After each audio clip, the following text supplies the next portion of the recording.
Welcome to the Hall of Fame Club podcast, now with Season 2 flavoring. Still your local source for the 2025 Philly season. And now your hosts, Chris, JV, and Keith.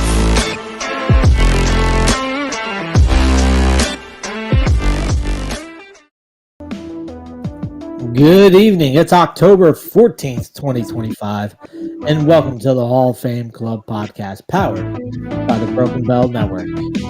Tonight is the finale of the season. That's right. Much like the Phillies, we have had a stellar regular season, but we have disappointed you in the postseason. Tonight, the fellas will discuss the garbage called the NLDS, discuss Game 4's Little League end, and maybe we'll take a look at next year if we feel up to, if our hearts aren't too broken. As always, we will have our dummies of the week, other than the obvious, and Stump the Fuzz. All that, and there is no more on tonight's episode of the Hall of Fame Club podcast on the ever-growing Broken Bell Network. Gentlemen, how you doing? Yeah. You doing okay? This one's been rough. I don't know if it's been rough or it's just been up until last night. Excuse my French. A long fucking week to be a Philadelphia sports fan because it has sucked. The Phillies lost, the Eagles lost, the Flyers lost, Temple lost, Flyers lost again. Not that I care. Woohoo! But Penn State lost. And then, obviously. And then we got back to our winning ways last night with the Flyers. But 1-1 on the season, right? 1-2. Okay. 1-2.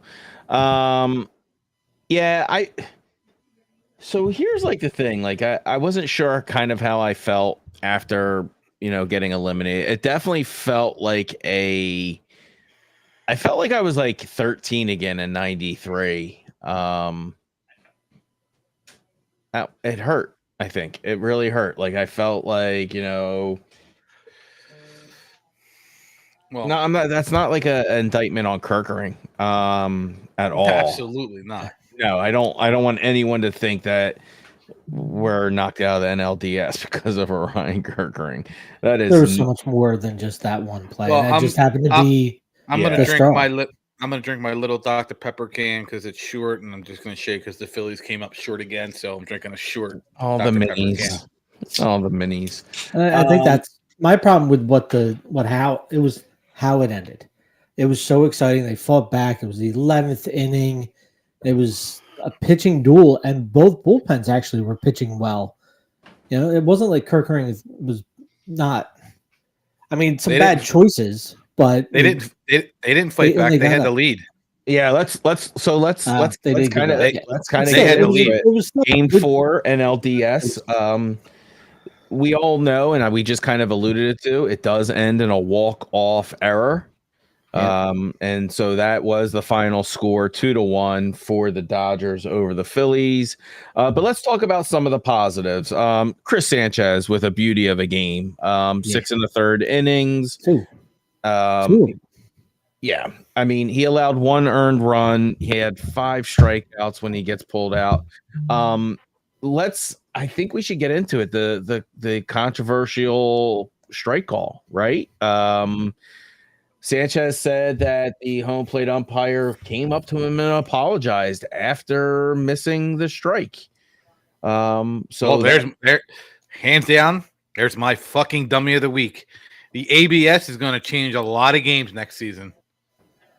It would have changed that game. It would have changed the Padres and Cubs series. Yeah, it can't come soon enough. I know JV's against it, and I was against it. And my whole thing was if you're not going to use the ABS, then take the goddamn box off the TV and don't make it accessible for fans. Plain and simple. That's all there is to it. The ABS is going to change a lot, and it was just a gut. It was a gut punch. Tyler says the Flyers are 1-1-1. Oh yeah, I forgot they lost in overtime and they got a point, so they have 3 points. Yeah, So thank you, sir. And that was just the epitome of Philly sports for that week. They scored in overtime. The call got overturned. Like, what's next? Am I going to wake up with sugar in my gas tank tomorrow? Are all 4 tires going to be stolen off my car? Is my car going to be on fire? Like, there's super wake up. You can't hurt me. Yeah, super rough wake up. Did you have that? In JV as someone who is kind of like more of a transplant guy and has adopted most of the teams? You kind of like, it's hard for us to like us as Philly fans, I think for me and Fuzzy to kind of really talk about this. Really still hurts. Can you kind of like help? Can you be our feeling interpreter as someone who has adopted the Phillies, the Eagles as kind of like your teams over the last decade here, 20 years here almost? Yeah. What are we going through? Can you help translate this for us? Well, hold on. Hold on before you go. Right. I want to repeat. He is speaking for Keith. I am already dead inside. Kawhi Leonard. He needs to fix his internet. Like, it's on my internet. You just keep stopping and freezing a little bit. I mean, we're just gonna make a bit of it at this point. Nobody cares. I am dead inside. Yeah, I think what it is just the letdown of the way the season went. Like, yeah, we picked apart things all season, but you had to dig deep to find those things for the most part. You know, Trey Turner won the batting title. Schwarber won the home run title, or did he? Nah, I think Ohtani won it in the NL East, right? Or the NL. But he was battling. No, Trey got it on the last day, NL East. Okay. He got it. Yeah, he got it on the last day. I knew it was close. Trey got it on the last day. Yeah, that's why he came back to play the last game. Yeah, it was a battle all year. We had great pitching for most of the staff for most of the season. Even guys coming back and showing us, you know, Taijuan Walker actually pitched decent at times. So it was like you had that feeling of maybe this team can actually do it. Maybe they can put it together. And not to put it all on Kerkering, but like when it just ends on a play like that is what is the most heartbreaking. As a 10U coach, I felt it even deeper because every play, like every practice, I'm yelling out to my guys situational stuff. 2 outs, bases loaded, where are we going with the ball? What are we doing with it? Just to try to get them to start thinking about the play before it happens.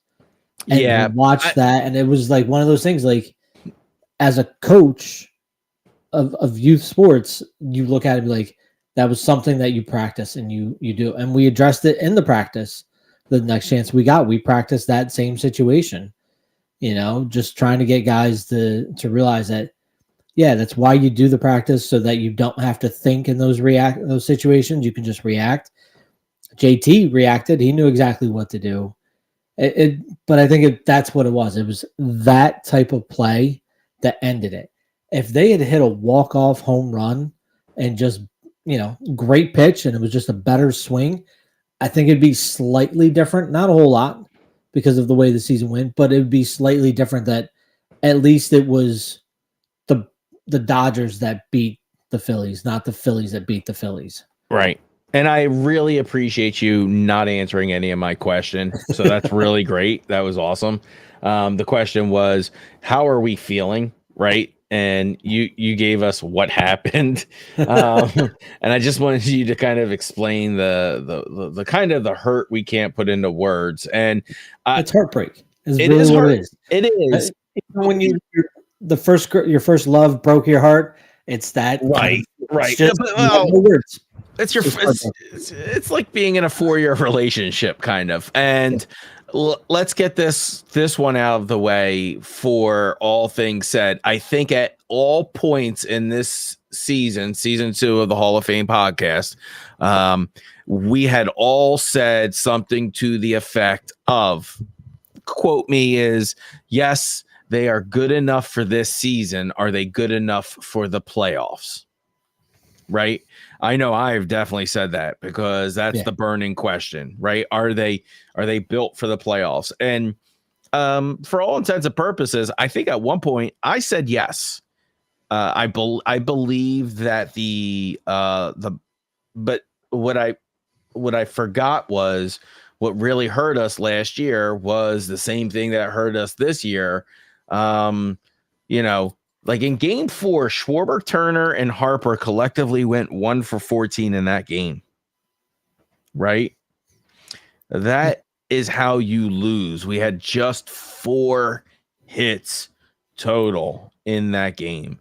So, yes, I know people are saying the weight of an entire season's hopes collapsed on a single play by Kerkering. Fuzz, what do you say? Was it the pitching? Was it the 1 through 4 not producing? Was it what was it? You can't. All right. So anybody who blamed all right, so let me try this again without stuttering.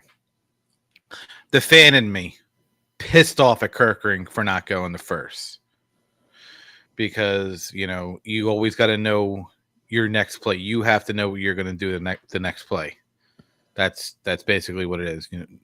Plays it first. That's when the logic kicked in. But for anybody who sit there and think that this falls on Ryan Kerkering, you don't know baseball.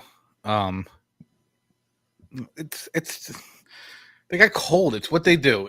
I'll tell you exactly, and you guys are going to disagree with me. I know what I'm about to say because I've been an advocate since 2022 on this, and since 2023. But we'll get to that in a minute about the we can't handle it stuff. But you can't go 1 for 14 in an elimination game, potential elimination game. Your top 4 hitters or top 3 hitters. It's unacceptable. We were able to shut down their top 3 hitters, except at points when their top 3 hitters had key hits. Ours did not, and that's just how baseball is. The whole thing is look at their ERA, look at their innings pitched, look at it. I don't care that we had the better stats. We still lost when it mattered in key moments. Like you could hit 64 home runs in a 4-game series and they could score 65 runs, even though we scored 64 solo home runs. I don't want to hear it. I blame Topper, but I also don't blame Topper. Dave Dombrowski gave him Brandon Marsh as his number 5 hitter. That's a disgrace. That's a disgrace to this team. And that's not saying there's anything against Brandon Marsh. He's not a top 5, top 6 lineup hitter. It's just how it is. But yeah, our pitching was on point. Just a couple moves made by the manager, which were very questionable. All we heard about was Ranger was available. We didn't see him until game 3. Then he brought in Nola. Let Nola come in. He pitches 2 innings, doesn't let him get to the next batter, his 9th batter. Ranger comes in and gives up a home run. Like it's stuff like that you will always go against Topper because you're like, what the fuck are you doing? Right. And you want him to go through the first 9 batters, but you only let him go through 8. Like he's not on a pitch count. Like you don't win, you go to fuck home. Like it's stupid. Right. And the way he was thrown, what did you have to lose by letting him go another batter, at least one, and if not go another inning? And then you give him the goal of 9 batters. Okay, this is where we're gonna get to, but after that, we're gonna see how you're doing, and you're on the shortest leash ever.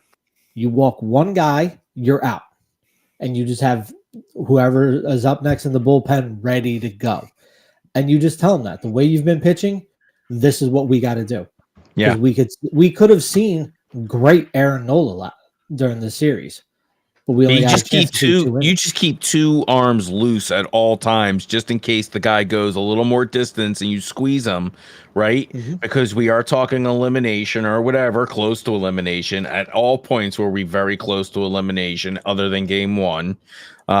So yeah, you're right with that bullpen rotation. You keep up your options, and you keep them loosey goosey to go, because you don't know what you can juice out of these pitchers. But he's not, right? I don't feel like, did you feel like any of our pitchers got a squeeze on them? No, I think it was just Nola. I really think he was the one with the shortest. It was too short of a leash and too pre-planned. Like it was just like I think it was almost like a tap on the everybody. butt. You know what I mean? It was like, oh, here you go. You're just because you're the longest tenured Philly. You get Yeah. 2 innings. I just think he short leashed everyone. It showed. Never should have pulled Luzardo out. That was his game to lose. Yep. He short leashed everyone. He pulled Luzardo out, and I got instant flashback to 2022. So to go back to Tyler's question about handling the bye and everything else, and I think this team, I'm going to get a lot of flack for it. I think they forgot that it's a fucking game. They forgot to have fun. They really did. Yeah. There was too much pressure on them in the last 2 years. The first 2 years, it really wasn't. But I think they forgot to have fun. And I always sit there, and I didn't go to any games this year, any playoff games, so I don't know. And they didn't win any at home. So I don't know what their winning song was in the playoffs. I've always been an advocate for keeping that song during 2022 and 2023. It was a fun time, even though they lost game 6 and game 7, and then you switch to something else. I just think they forgot that it became too commercial. They reached out to someone to make them a new song in 2024. I don't know who it was. I forget what it was. That's how much of an impact they had. And I think it was too forced onto the fans. They have to go back to just playing baseball and having fun. And they're not doing that. And at least in 2022 and 2023, you did that. You had 60 or 45,000 fans singing Dancing on My Own in 22 and 23. I don't know what the hell they sang in 24 and 25. I don't. They're just not. I don't know. I literally, there's no way this team forgot how to play baseball from 2022 to 2025 in the postseason. I know you face better pitching, but there's no way. Like, I don't even want to go to the stats to know what they did in 23, 24, and 25. Because I remember 23. It was not fucking good. It was like 3 for 3,000 the last 2 games. I'd like to really probably look at starting pitchers whip against them in the 2 years since, because they all won the Cy Young. Right. They had to have. Right. So like that's what they I'm saying. finished first, second, third, fourth, and fifth. But that's exactly what I think you brought that up. The pitching has gotten so much better. And I'm talking about, it's not so much velo now anymore. It is just about your figuring out a 1-2-3 combination that, a sequence that a pitcher can go. And so they are just playing a lot of mind games now. And it's making for very exciting baseball. And you're clearly starting to see like where mistakes happen and sequencing issues come into play. But I wanted to, disappointing 2025. So we're going to remember 2025, even in the pain. Let's do it the compliment sandwich style. We're gonna go a couple of awards here. Let's go with your most memorable moment of the year. It could be regular season or postseason. Is there something particularly this year, JV, that stood out to you? A moment or a play or just a run up of a kind of like a Schwarber thing? Well, if we're going into a specific date, I would have to go with Schwarber's 4 home runs, 9 RBI game. Yeah, just overall, that's such a rare feat to see somebody do that. And he wasn't completely alone in that. Like other guys were still producing. You've seen other times where guys have hit 4 home runs, but everybody else is 0 for, and he just happens to go 4 for 4. It was good to see. 4 for 5. 4 for 5. But it was good to see the rest of the team in there, and producing. So they won by more than just those 9 runs that he was able to put up. Excuse me. What about you, Fuzz? Anything that particularly stood out this year that you felt was like kind of a big moment, or a big moment for Phillies baseball, or just anything that kind of like gave you good vibes overall? The absolute domination of the 4-game sweep versus the Mets. Yes, all we heard for was the previous weeks was, oh, they lost 9 in a row at Citi Field. They lost 10 in a row at Citi Field. They got shit on at Citi Field. We're coming for the division. We're coming for the division on August 27th. They were coming for the division. They were 4 games back. By September 11th, there was such a joke there. But I feel like that was a huge clutch moment of the regular season. Was the we returned the favor to sweep them here at CBP, and that was great call on that. And you got to remember, that last game of the series, they jumped out to a 4-0 lead on Jesus Luzardo, and then he turned into Nolan Ryan from the amazing Mets and just shut them down. Second inning on, he just was lights out. That was gorgeous. Such a fun. Well, I'm going to kick off the biggest disappointment of the year. So we're going to compliment sandwiches. You guys started off with the vibes. I'm going to go into my biggest disappointment this year. Is probably going to be the same disappointment I had last year. Was just a shitting the bed of the offense in Red October. I think in the postseason to not have like you said, your 1 through 3 do some real damage, or at least make the opposing pitcher scared. They weren't scared of them. They just attacked them and dealt business. At no point were any of those guys a threat in those games. So I think that was probably my biggest call. It's my call out is on those, and rightly so. Harper, he owned up to it. I don't think I've heard much from Turner. And how are you not going to own up to it? Like, they're 1-7 in their last 8 playoff home games. Yeah, that's where it comes back to sitting back and realizing you're playing a game and having fun. You need to come back. You need to go out into the field and just stand around and just look at the field and be like, this is batshit crazy. You need to be like Billy Chappell for Love of the Game when he's pitching a perfect game for Love of the Game in Yankee Stadium. Spoiler alert. And Brendan Fraser, pre-mummy, pre-300 pounds. And what's his name? Rube Baker with his little speech in Major League 2. Was that Albert Brooks? That was Albert Brooks, wasn't it? That was the rookie. Yeah. Oh, right. Doesn't he get delivered in a helicopter? Yeah. Oh, he stands up on the top that's Yankee right. That was a rookie. Bit. Right. Albert Brooks, Brendan Fraser. You're right. Yeah, I just and like soak it in, because they haven't soaked it in. And you know what I'll say for Schwarber really didn't have any bad at bats. He just got overpowered, and that's the game of baseball.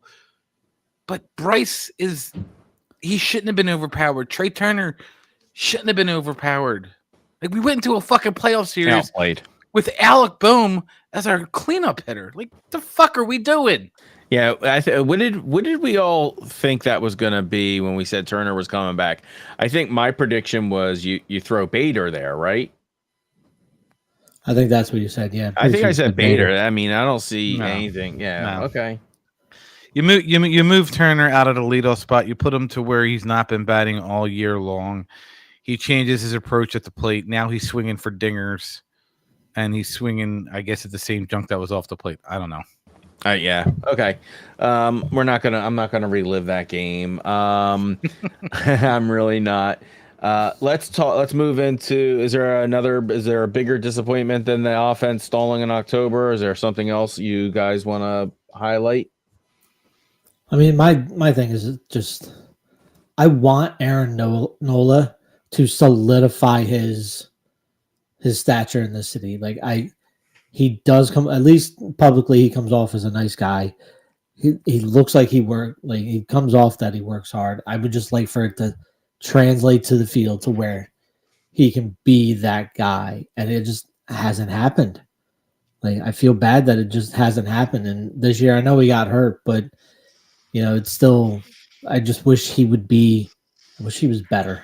I think is what it is. I think he was that perfectly fine guy for the season. I think we just need a build for the postseason. Like, you have to continue over 162 and turn it into a new kind of playable game. You have to go long haul sometimes. You have to do short rest. You have to be built for that. And giving up that 1 through 3, giving up is probably your answer. I'm not saying it's bigger. I was just saying it's just one of the ones that was there. Yeah. What do you guys? Can I crack an inappropriate joke?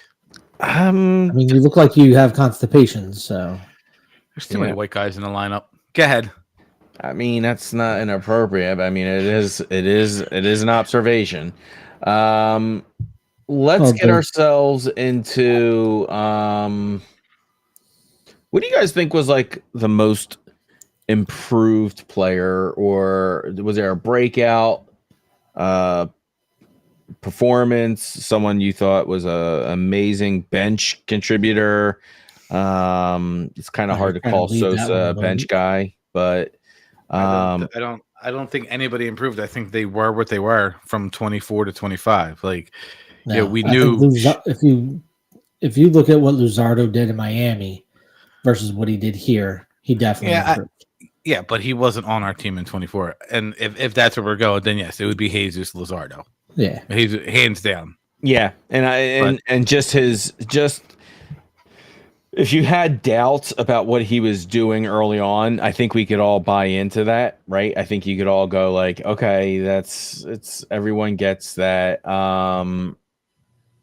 But I think Tyler is got a great call on this one. Sanchez steps into the full one role because I think Luzardo was always going to stay that number 2 once Nola fell from that position. So I think Sanchez stepping into the one role with Wheeler's injury was probably a surprise, was a breakout for me. I did not expect him to be able to kind of. Well, I absolutely 100% disagree with you. Stepping into the one role because Zach Wheeler got hurt. He was already a number 1 pitcher. He was already pitching lights out this year. He pitched lights out last year. He was really good. He's got probably the best changeup in baseball. This is not a shock. Just continued progression for him. This is not a shock to me. We talked about it in 23 or in 22 and 23. No, 24. We talked about him stepping up, and then about him, possibly being a bullpen guy in 22 and 23, and then he stepped into a starting rotation last year. I think he was 11-10 or 11-11, and he had a low ERA for what he was, and then just taking the next step. But you're not disagreeing with me. You're not disagreeing with me. What I'm saying is this is his breakout year as a ace. Do you know what I'm saying? Like, he full-fledged ace it this year. Yeah, breakout doesn't mean it was a surprise. I'm not continued progression. I'm not surprised by it. So I'm not. Like, I saw what Sanchez did last year. I expected more at it. Like, well, I expected what I got out of him. Like, he's a Cy Young candidate, and if that's what you expected out of Sanchez, to be a Cy Young candidate, you and I had two. He fucking had him for. He had Aaron Nola at 17 wins. That's a Cy Young candidate in today's baseball age. No. I'm not making fun. Okay, Nostradamus. I did not call Sanchez being a Cy Young candidate prior to the season. Didn't he get votes last year? I think he got like 1 or 2 votes. I don't even know if did he have enough starts to be eligible last year? Yeah, he had enough starts. I thought he got 1 vote. I could be wrong. Okay. It's on that I error. believe you, dude. I really do. I'm just saying, I could be wrong. Him being an ace, an absolute stud all season wasn't on my bingo card. Congratulations to you guys. I wasn't, but no, I'm actually like, I'm not being facetious. I'm actually shocked that you didn't, not that you didn't think that, but that you're like shocked at how good he pitched, because no, I thought he'd be a solid 3 for sure. I never thought he would be a 3. Sanchez got 2 5th-place votes. Okay, so he for it last year. Yeah, that doesn't mean shit. I mean, he had to be a solid 3. On paper, it was Wheeler, Nola, Sanchez. I mean, I thought him as... I thought he was better than Nola. That's just me. Listen, I'm just saying. I think it was, like I've said a couple times, continued progression. Like last year, he was a solid 3, pushed onto that 2 with the way he performed. This year, I expected him to still continue to be the 3, push even harder on Nola to be the 2, and then Nola went down with the injury, and then Wheeler went down, and he kept growing and didn't go backwards. It's not surprising to me. I saw the progression there. There's 2 different things. Right, but I don't think I'm just calling him as a breakout year for him. It was a bunch of great opportunities. He capitalized on it. I think that's a breakout year, and I think that really brings up his value clearly. Yeah. I'm not surprise and breakout are not the same thing. You don't have to. You can be progressing. That's why I call them breakout happens. That's why I call him my most improved player. Yeah. A breakout year is Aaron Nola having 17 wins. Do you guys have? And hold on, and Alec Boehm hitting 35 runs and 120 RBIs. That was crazy. I mean, that would put him in that 4 spot easily. Do you fucking realize? I can't wait to hear your predictions next year.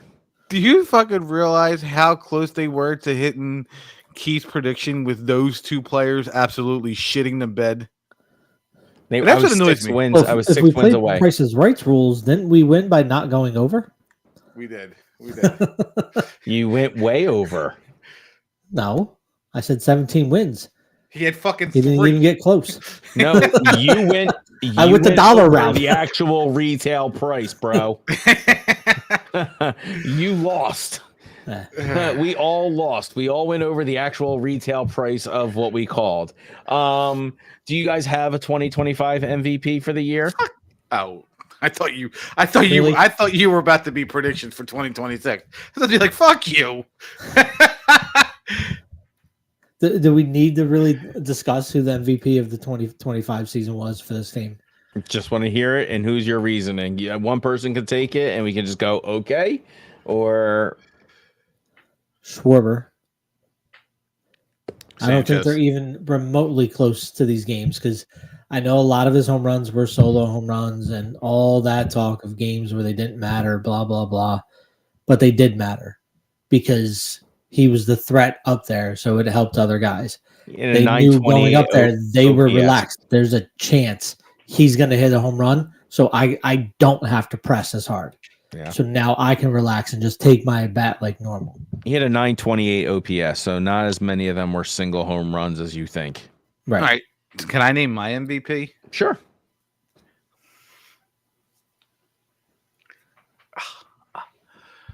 My MVP is us. I mean, like, come on, think about it. We went so you think about it. We go back. We start. We stop our podcast when the Phillies is going to eliminate it, and then we start it up like 2 weeks before spring training starts. Right? It's about it. Did we ever think we would become friends with Quit Chasing? Did we think we would ever become friends with Corner Pub Sports? I did. Did we ever think we'd become friends with Drunk Phil's fans? I did. You're a fucking liar. I did. So, I make friends with everybody. So so I think for us to expand the way we did, I think we're the MVP of the Philly season. We helped them get to where they were. And hey, listen, me and JV got to hang out at Drunk Phil's Fans Garage, which is phenomenal, by the way. Like, amazing. I don't did a great job there. If I lived there, I'd be drunk every single night. Like, not even joking. That is literally the name of their podcast. They knew what they were doing. Oh yeah. You know, I had a plan. I got some Hecklers hot spicy ketchup from there. Hecklers hot sauce. I'm gonna try it with my chicken noodle soup. You don't do hot very well. Oh no, I do. It's got to be because I can control it. I'll know what it is. You know, obviously we brought on Tyler, who does our shorts before every single Philadelphia sports game. God bless that kid. Like, that's like, I just think with everything that we did and everything that all those other podcasts did, and with Tyler Wirtz doing his shorts, we were able to give them the hype video that they need, and which led them to 96 wins. Speaking of which, we're going to go into our next segment, and that is the ever lovable Hall of Fame Club presents Stump the Fuzz. I'm gonna have to get a new mask for next year. I don't know if I'm gonna get the El Luchador Phillies mask, or maybe I'll get the Wolverine Phillies mask. What is that, like with their Friday, their City Connects like looking thing? Oh, sure, we can do that. Yeah, I didn't. I'll wear one. With Stump the Fuzz. I think we're gonna have Tyler come on and read these. So as always, I would love to make sure he comes up with some great questions all the time. Please check out Tyler's shorts. We actually have a couple of announcements for tonight that we have some things happening. But one of them, JV is not the MVP for Stump the Fuzz. Yeah. Tyler, what's going on, man? What's up, brothers? Who's ready for the next season? Hip hop's back. Is he wearing a 2001 NBA jersey? He sure That's is. Right. 2001. Were you even alive, dude? Where'd you get that from? Your uncle? No, my wife bought this for me. She remembers my favorite player is Iverson all time. Yeah, you weren't even alive for that jersey. I think everyone's favorite Sixers player was Iverson. No, what are you, 4 years old when that jersey was made? Probably 4 or 5, yeah. I guess so. Jesus. What year were you born? 96. Ah, fuck you. I was in junior year of high school. I was drinking and working, not in school. Oh, yeah, you were a super disappointment by that time. Yeah. Old enough to know better, young enough to not be doing anything. Not yeah. there. Tyler, you got us some questions, even if it brings us heartache. Yep, more heartache because today's theme is There Once Was a Time. Oh, God. And we're going to go back to our regular one striking you out, playing along in the comments. All right, so there once was a time. These are all Phillies Dodgers playoff related questions. Oh, Jesus Christ. So we'll start it off. Phillies Dodgers NLCS 2008. Who recorded the final clinching out?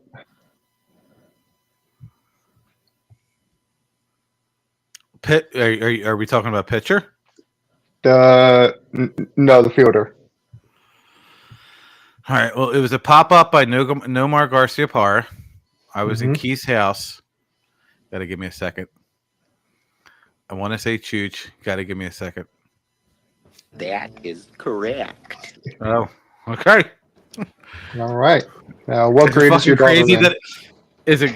Don't. I didn't need you thinking too much about it. It was Carlos Ruiz. It was the great Chooch. Pop out. You were in my living room. That is correct. There you go. I don't know what I had for dinner an hour ago. Take all your pills. Yes, I did. I think it was Blue Chew, our new sponsor. Don't take it with Dr. Pepper. It doesn't work. Oh my God! Spoken with so much confidence and because there was trials and experimentation done.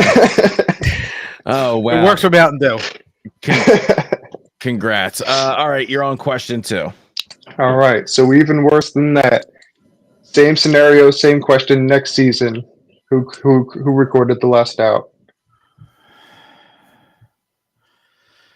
Ooh. Game 4 was a walk-off by Rollins. Oh, God. Let's give him a hint. It was an outfielder. Mm-hmm. For the Phillies. For the Phillies, obviously. You got to give me a second. And I can't pass. I got to answer this, right? Got to answer this one. All right. So you had Worth. You had Raul Bañez. I want to say it was a left-handed batter. Fuck!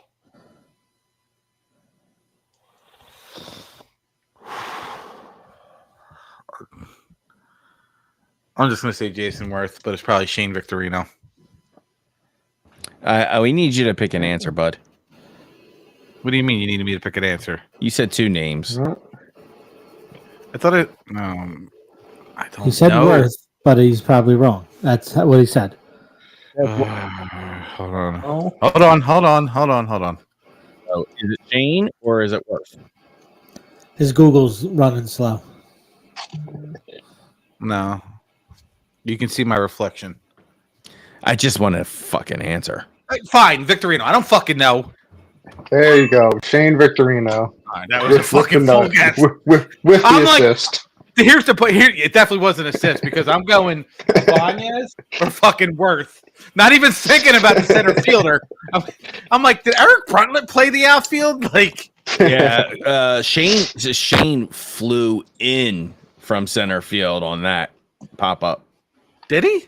Yeah, flew. Yeah, it was shallow in. play. Yeah, shallow play. Flew. Yeah, who was Was it Ethier?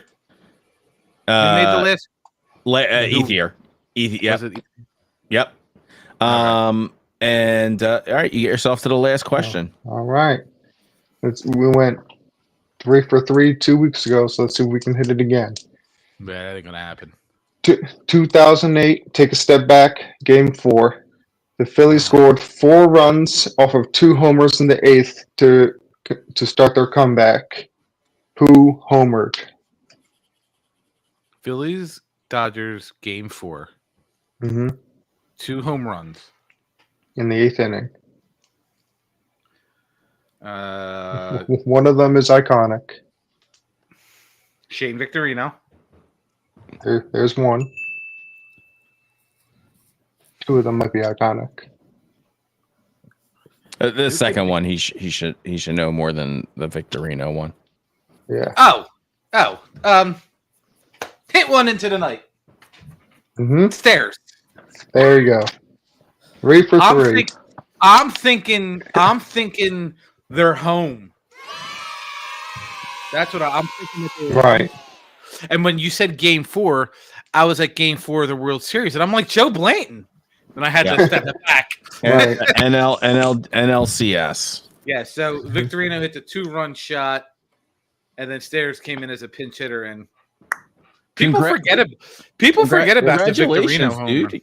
Congratulations. You went 3 for 3 again. So Tyler, you have to do this every week.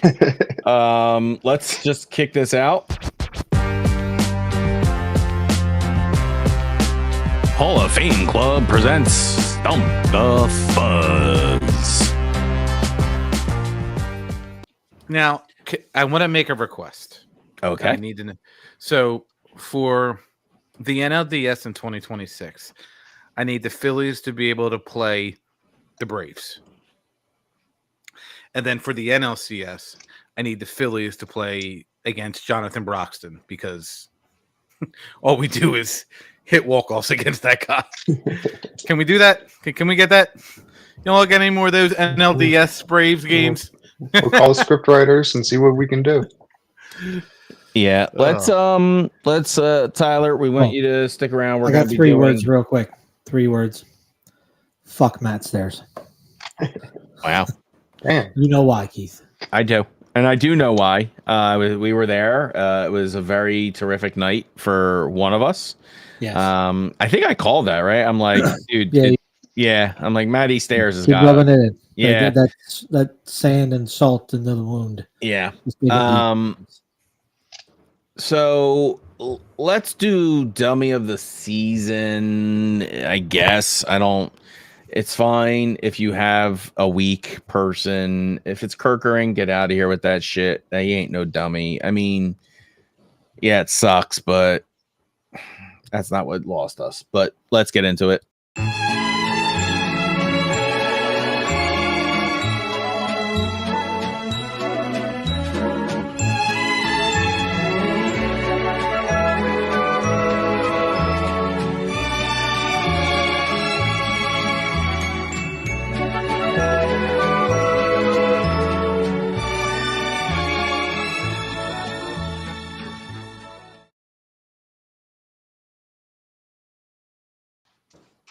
Tyler, do you have dummy of the week season?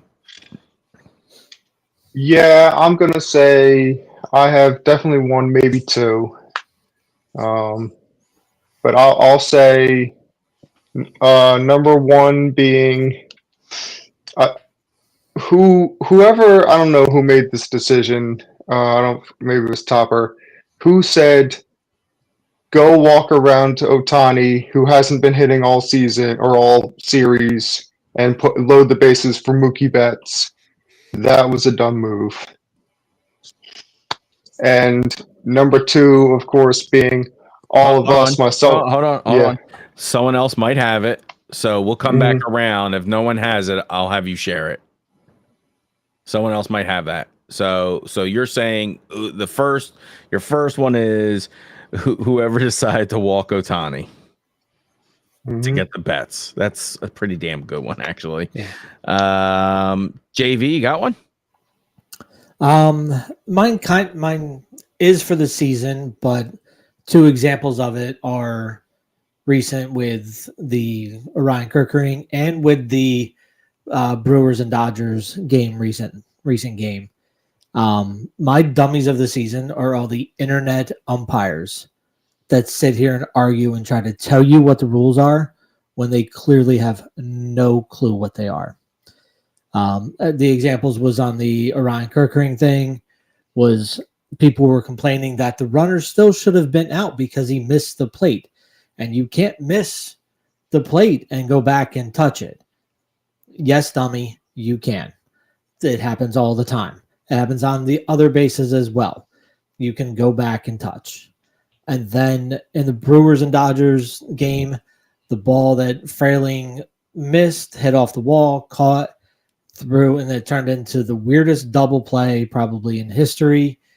And people trying to say it was a home run because it hit the yellow line.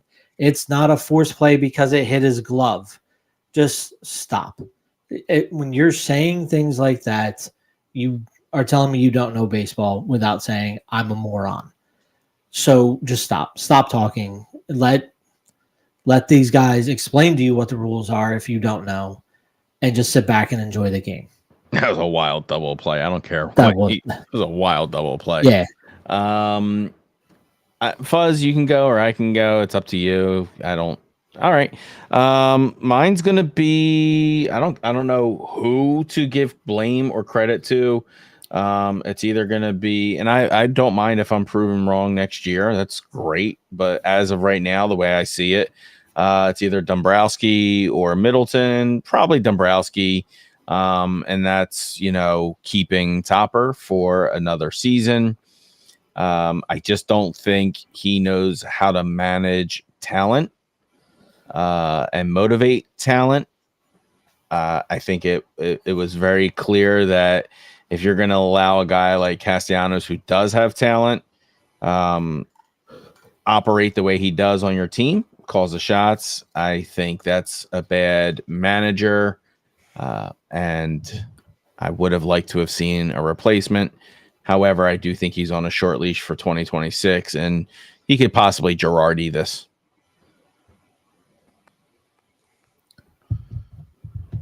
I don't know. I'm not gonna throw a topper there. Yeah, if he doesn't retire, he get picked up. My dummy of the year is the umpires. I don't need to say anything else. They've done it themselves. Dummies of the year, the umpires. Yep. There are just too many calls with plays at first base where they're calling people out or they're calling people safe, and the ball's not even in the glove. I'm not going to give them a hard time on stolen bases with the new swim moves that these players are doing. Those are hard. I'm going to give them that. But the plays at first that aren't bang bang that you think are bang bang, it's aggravating. Yeah, and we're talking seconds by seconds. Like you're not even judging the sound. Right, and not because 1 and 2 seconds. It's a lot of time in baseball. Mm-hmm. The sound is noticeable. That is your job, right? And Tyler, you got one more, so take us out. Absolutely. For the whole year, to us fans, myself included, anyone who let the Phils hoodwink them again into believing that they were going to come back and win this series. Well, they got me. I'm an idiot then. Yep. I'm a dummy of the week. I don't. But that's the joy of being a sports fan, Ty. Yeah, I'll gleefully be that dummy every year. Yeah, give it to me. So it goes. Listen, you want to know how wild? You said you want to know how wild it is. Philadelphia is as sports fans. I'm gonna Philadelphia on the way to the Phillies game. You could be sitting at a red light and you'll see a Bentley, a horse, and a dirt bike all next to you at the same red light on your way to a Phillies game. That's how wild Philly is. That's how you know you're in Philly. And not just any Bentley, a Maybach. Yes. Yeah. And it's probably green. Eagles green. So let's close out. Let's close out season 2 with this kind of roundtable discussion of, I think, looking ahead. What do we, off season 2026 vision? This conversation can really go anywhere. So, what would you consider an off season priority at this point? Kyle Tucker.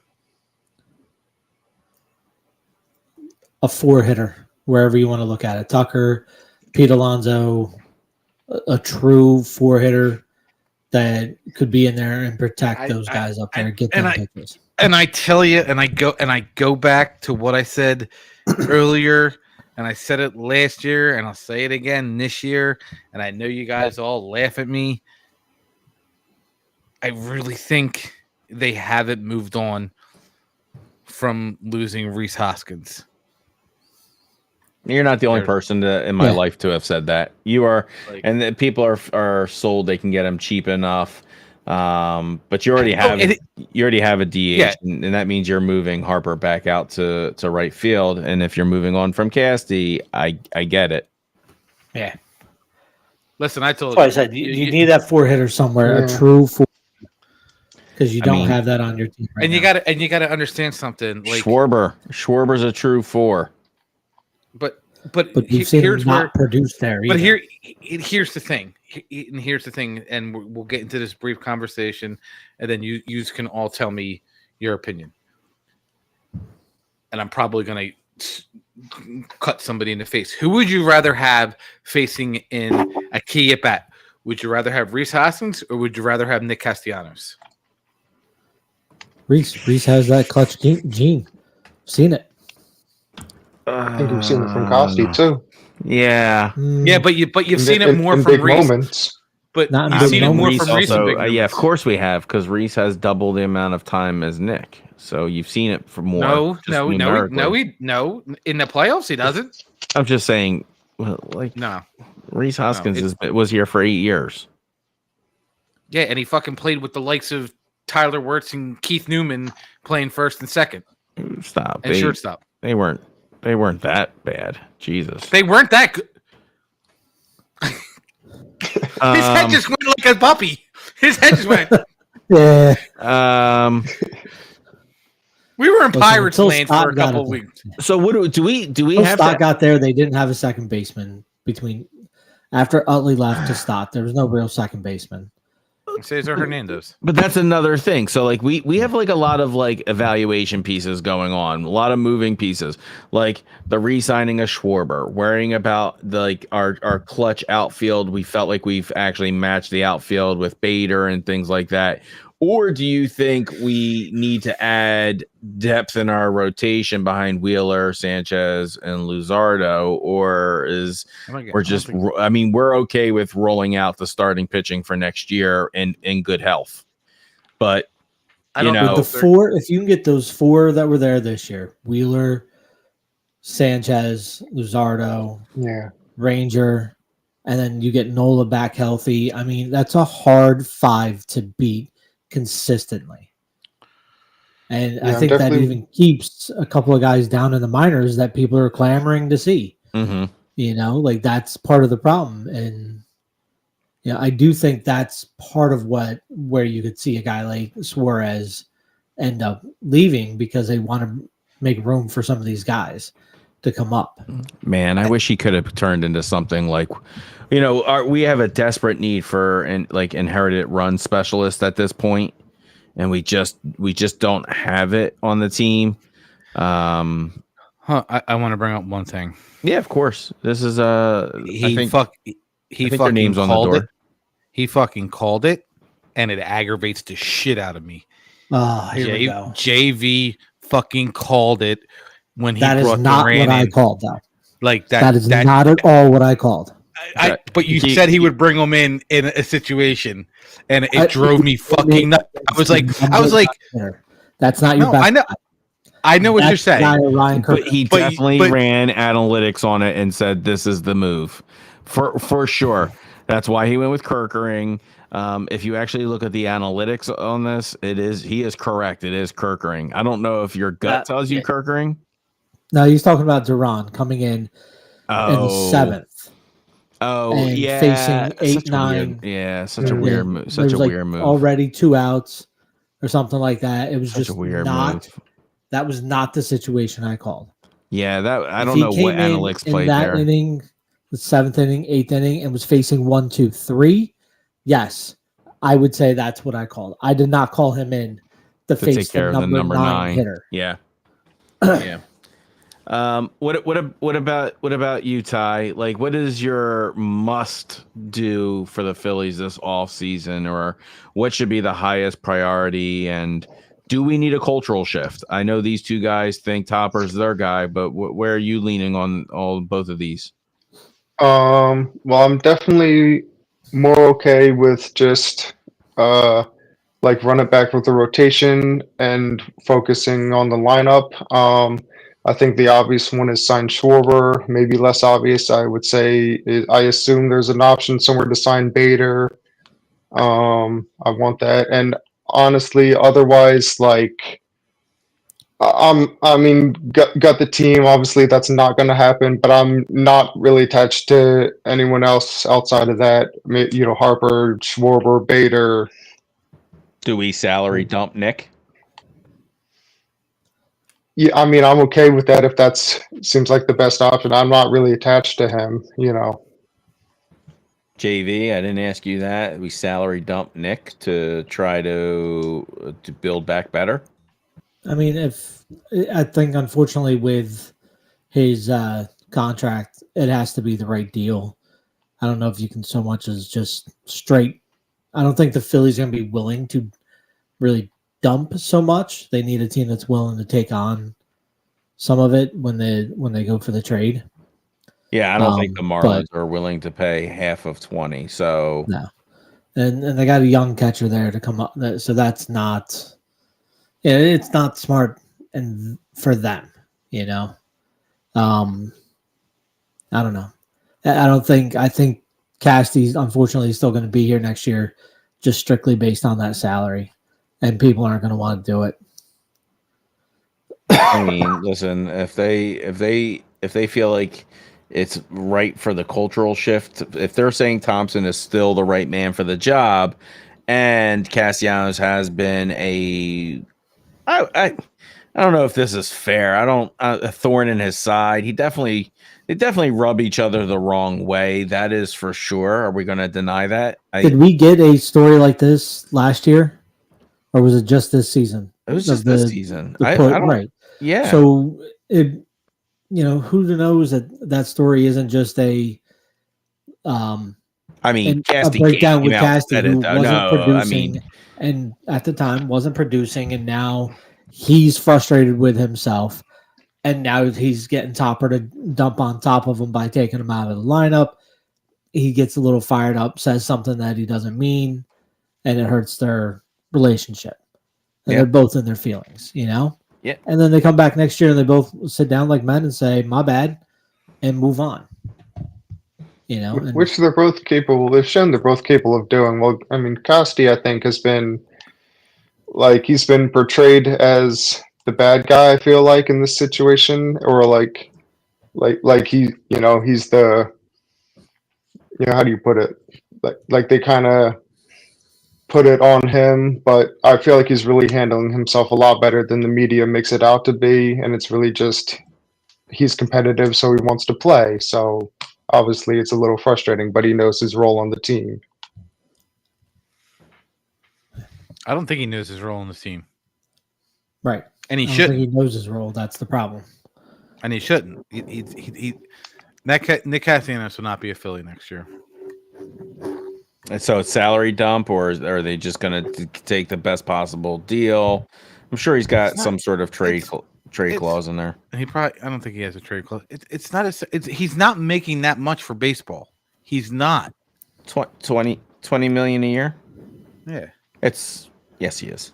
Listen, they didn't drop Taiwan Walker at 18. What makes you think they're going to go the extra 2 and drop Casty? Right. They don't. The front office, they. Listen, if they keep Nick Castellanos, that's fine. They don't deserve to win the World Series. They don't. They don't deserve to advance. Man, listen. These are all sentiments I am hearing on a regular basis. I don't know if I'm giving him away for free. I would like to get maybe a bag of bats out of it at this point, but yeah. I don't like them announcing that they're keeping Topper so early after the loss. Yep. Like, let's see what happens with other managers around the league. Yep. Who becomes available, and see if there's a better match to take this team forward.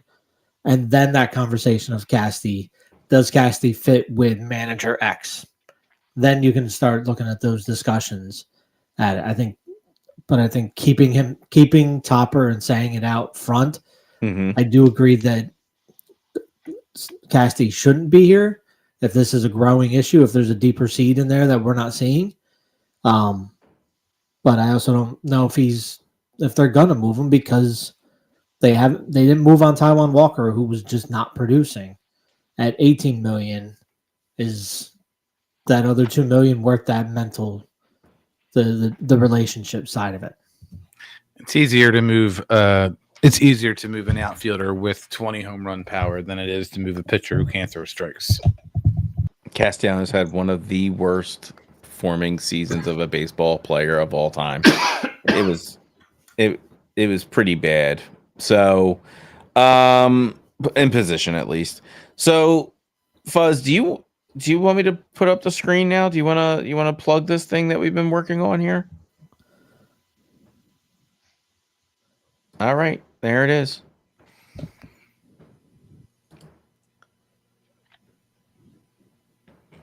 And that, ladies and gentlemen, is the new Broken Bell Network website that our buddy Zeke has been working on for apparently months, and it was a surprise to all of us. I know we had talked about, building a website. I had no idea that this is, the website that was built, which is batshit crazy.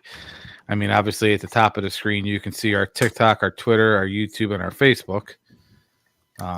It takes you directly there. We are working, and by we, it is Keith and Zeke are working on a white edition, the light edition, A couple. You got dark mode, you got light mode. It will remember you as a user. This is just a very nice way to get the top major sports with 0 ads. There is nothing intrusive on this website. You can actually go in and look at game details. So unfortunately, the only game being played right now is the Dodgers versus the Brewers. You get your box score. You actually get who's at bat, who's pitching, full details on the game. You can actually click on it further and go in there and go to your inning details. And we also have a full play-by-play that is in there in the game.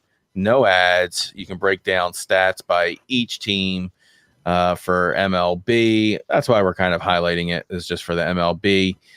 It remembers who you are, so it's just cookie-based. So you don't even have to have a login or anything like that.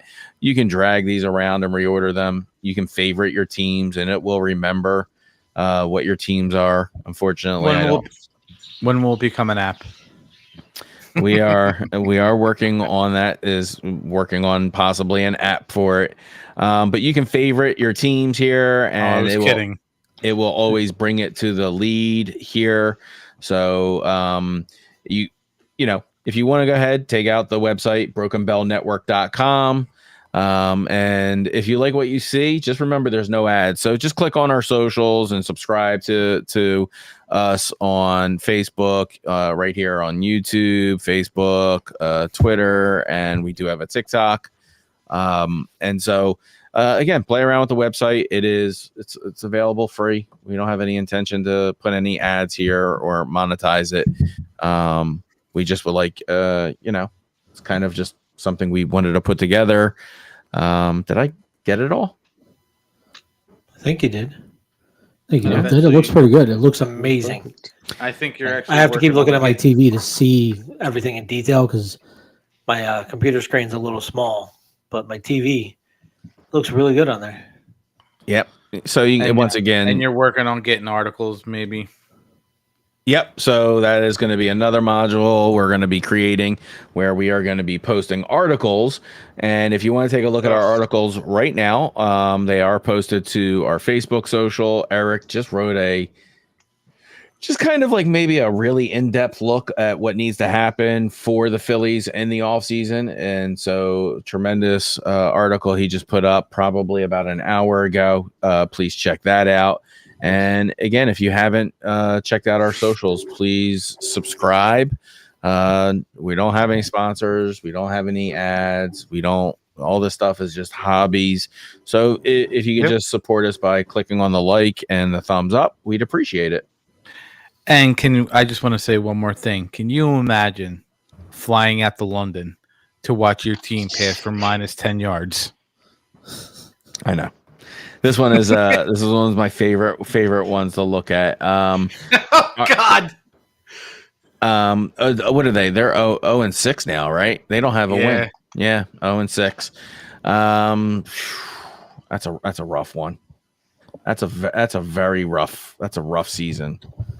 And I know Annie Agar's stuff when she does the league meetings after each week and did that one. Oh, she was great. I gotta watch it. I didn't watch it. Yeah, send me the link. All right. What do you got for us to? You have the takeout, Fuzzy? All right. Well, we have the Philly podcast tomorrow night, recapping the Eagles' last 2 losses. We were gonna come on. We just ran into stuff going on. It was a crazy, hectic week. And it's kind of like why we were a week late with doing the season finale of this, because I don't think it would have been good for us to come on the air and drop 74 F-bombs and break the South Park record.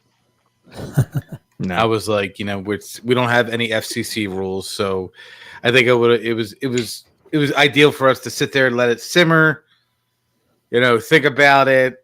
And then, we would eventually like to get our credentials to be able to do some streams from down at the games and things like that. So we were very professional. And we're like, we're not gonna do this. We're not gonna do this. Take the emotion out.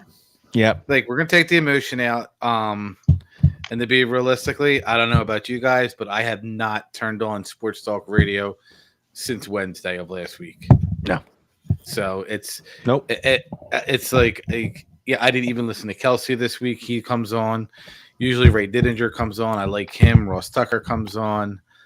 But I will say this about the football season. It just proves I don't know shit about fuck.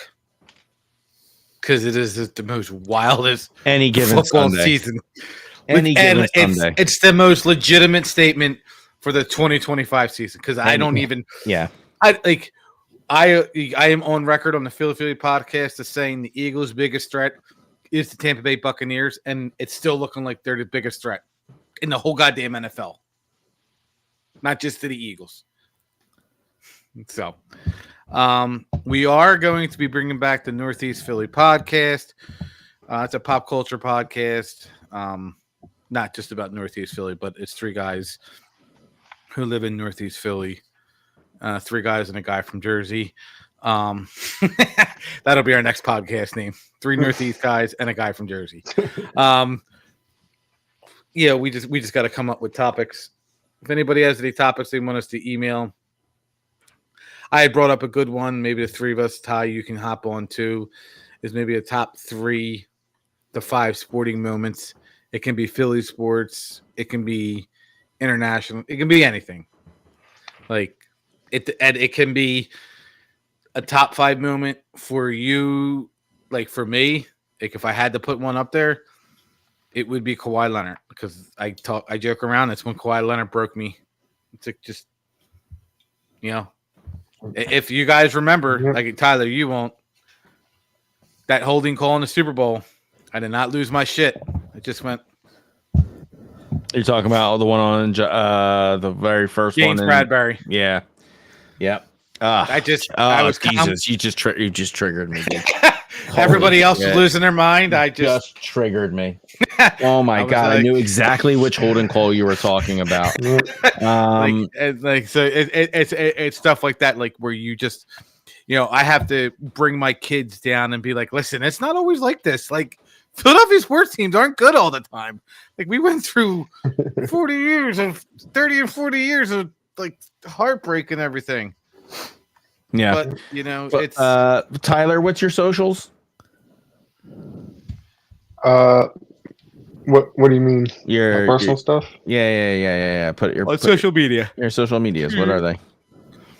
I'm on Facebook, Tyler B. Wirtz. I'm on my Twitter. It's I used to do TikTok. I don't really go on too much. Yeah, good. You don't have that skibbity toilet brain rot. Maybe I'll give you access to Broken Bell's Twitter. Yeah, Fuzz, you do have a few wise words for spring training 2026. What did you want to say about that? I do have some wise words. We are thinking about going away. So what I'm going to need you to do is email